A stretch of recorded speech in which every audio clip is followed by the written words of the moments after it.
begin, as your book does, with the origin story of COVID in Wuhan, China. You tell that story movingly about a Chinese researcher, Ali Fen, the heroic martyr doctor, Dr. Li Wenliang. I want to ask you, with all that we're learning, what your own judgment is on the core question of whether this began with an accident in nature that got into a seafood market or some other transmission path, or an accident in a laboratory that led to the infection of people through that route. Do you have a judgment about which is the right explanation? David, I think they're both plausible. You know, are 20% of all the mammalian species, and they harbor an immense number of viruses. So, yeah, and we've certainly had the experience of having diseases leap out of bats into humans directly or through an intermediate animal, and yet there's no there's no evidence so far that that's what happened. We haven't found the virus in nature.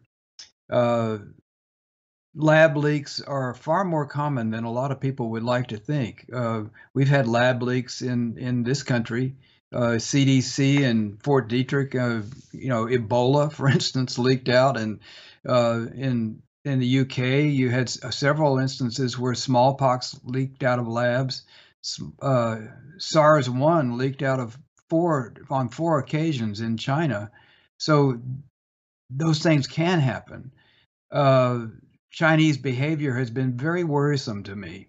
The ways in which they have failed to disclose certain facts, such as the illness of researchers in that Wuhan lab that we're often talking about. In November, they were ill enough with COVID-like symptoms to go to the hospital. They were doing experiments called gain of function on coronaviruses to see what would take to make them into a human virus. So I don't think we're ever going to find the answer, David, unless we do find it in nature. If we find a coronavirus really close to COVID-19 or SARS-CoV-2, as it's scientifically known, then we can say, yes, that's it. That's where it came from. But I doubt that if we fail to find that, we'll ever really know the final answer to that question. Two related questions come from one of our audience members, Elias Mizan of California, who asks, what about the role of the WHO? The WHO was asked to investigate the origins of COVID. The question is, did they weigh heavily enough on the Chinese government? Was their reporting credible? And then the question that you began to answer, will we ever find out where the virus began? And I'd add to that, does it matter that we know where and how it began? Well, you know, it does matter, David. Um, Although in either case, if you have an answer, yes, it came from nature, or yes, it came from a lab, then we are aware of those dangers, but not quite as aware as we might be. I worry, for instance, with lab leaks. So many of these labs called BSL-4, that's the highest level of safety, are located in population centers like Wuhan with 11 million people, but also Atlanta and places like that have, very dangerous diseases in centers of cities, and I think we have to recalibrate a bit about that. Uh, we also don't take seriously enough, I think, the consequences of global warming and the which moves animals out of territories that they've previously been acclimated to, and the encroachment of humanity or civilization into previously sanctuary areas for animals.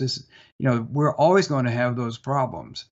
But now I've forgotten the first part of that question, David, now that I've expatiated on So the other part of the question was about the WHO's investigation, and I'm uh, going to put that in quotation marks, and what we make of it. uh, The WHO is a supplicant. It has no real power.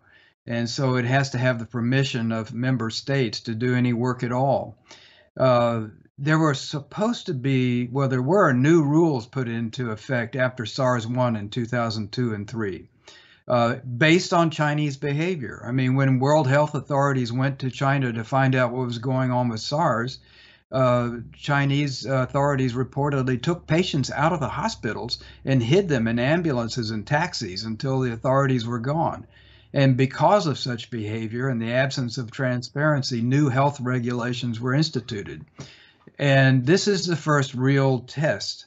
And what we've seen so far about transparency from China has been dismal. And also, the World Health Authority, World Health Organization, has been shockingly compliant with the Chinese assessment of its own behavior. And I think now, finally, the leader of the WHO, Dr. Tedros, has said that the investigation that the WHO led on 2 occasions is inconclusive.